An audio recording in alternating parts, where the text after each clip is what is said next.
নমস্কার বন্ধুরা, আশা করি আপনারা সবাই খুব ভালো আছেন। তো স্বাগতম মোটিভেশন ইন্ডিয়াতে, যেখানে প্রতিদিন এক টুকরো অনুপ্রেরণা বদলে দিতে পারে আপনার গোটা দিনটা। চাণক্যের নীতি হোক কিংবা জীবনের কঠিন সত্য হোক বা সাফল্যের পথ, আমরা বলি সোজা ভাষায় গভীর বার্তা। আপনি যদি জীবনে কিছু করতে চান তাহলে আমাদের সঙ্গেই থাকুন। এটাই মোটিভেশন ইন্ডিয়া। এখানে কথা নয়, কাজই প্রমাণ। তো চলুন বন্ধুরা, আজকে আপনাদের সাথে কিছু চাণক্যের নীতি শেয়ার করা যাক। প্রথমটি হলো, অভিজ্ঞতা হলো জীবনের শ্রেষ্ঠ শিক্ষক। অর্থাৎ জীবনের প্রতিটি ব্যর্থতা, প্রতিটি কষ্ট আমাদের কিছু না কিছু শেখায়। বইয়ের পড়া ভুলে যেতে পারো, কিন্তু অভিজ্ঞতার শিক্ষা কখনো ভুলে যেও না।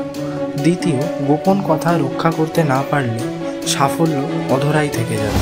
অর্থাৎ নিজের পরিকল্পনা নিজের দুর্বলতা, যদি তুমি নিজেই তা প্রকাশ করো তাহলে তোমার প্রতিপক্ষ তোমাকে সহজেই হারিয়ে দেবে।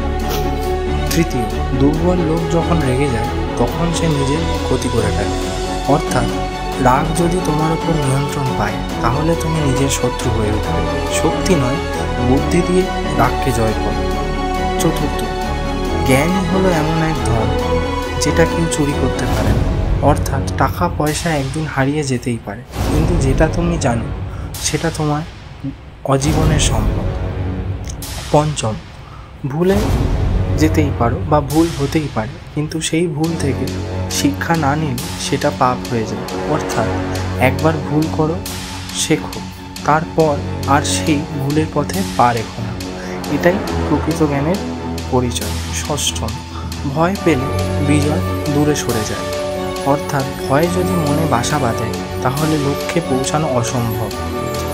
সপ্তম, মানুষকে জয় করতে চাইলে নম্রতা হোক তোমার হাতিয়ার। অর্থাৎ কঠোরতা নয়, ভালোবাসা আর মিষ্টি ভাষা দিয়ে তুমি মানুষের হৃদয় জয় করতে পারো। আশা করি বন্ধুরা আপনাদের ভিডিওটা ভালো লেগেছে। যদি ভালো লেগে থাকে তাহলে লাইক, শেয়ার, কমেন্ট এবং সাবস্ক্রাইব করে আমাদের পাশে থাকবেন। ধন্যবাদ।